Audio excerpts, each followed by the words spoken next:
राज्य मंत्रिमंडळाचा विस्तार आज नागपुरात होत आहे, तर यासाठी नेते जे आहेत ते दाखल होत आहेत। राजेश क्षीरसागर जे आहेत ते या ठिकाणी दाखल आहेत। सर, विस्तार आज होतोय, अधिवेशन उद्यापासून होतंय, काय सांगा? नाही, अत्यंत आज महत्त्वाचा दिवस आहे। सन्माननीय मुख्यमंत्री आणि उपमुख्यमंत्र्यांनी शपथ घेतल्यानंतर आज मंत्रिमंडळाचा विस्तार होतोय आणि काही लोकांना पक्षवाढीसाठी काम दिलं जाते आणि काही लोकांना खात्यांची जबाबदारी दिली जाते आणि थोड्याच वेळात याबद्दल स्पष्टता होईल।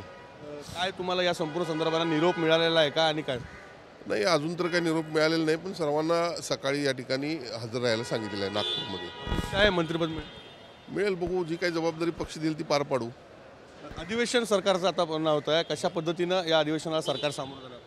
नाही, अत्यंत चांगल्या पद्धतीनं सरकारची तयारी झालेली आहे आणि अधिवेशन उत्तम होईल। अद्यापर्यंत नावं जी आहेत ती पुढे येत नाहीत मंत्रिमंडळ विस्ताराची, काय? नाही, येईल आता, थोडाच वेळात ही स्पष्टता होईल, आपल्याला मिळेल सगळी नावं मिळतील। हे होते शिंदे गटाचे नेते आमदार राजेश क्षीरसागर। कॅमेरामन विशालसह विवेक गावंडे, TV9 मराठी, नागपूर।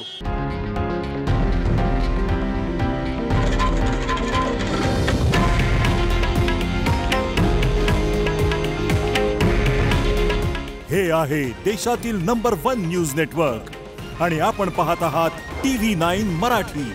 काळजी तुमची, हित महाराष्ट्राचं।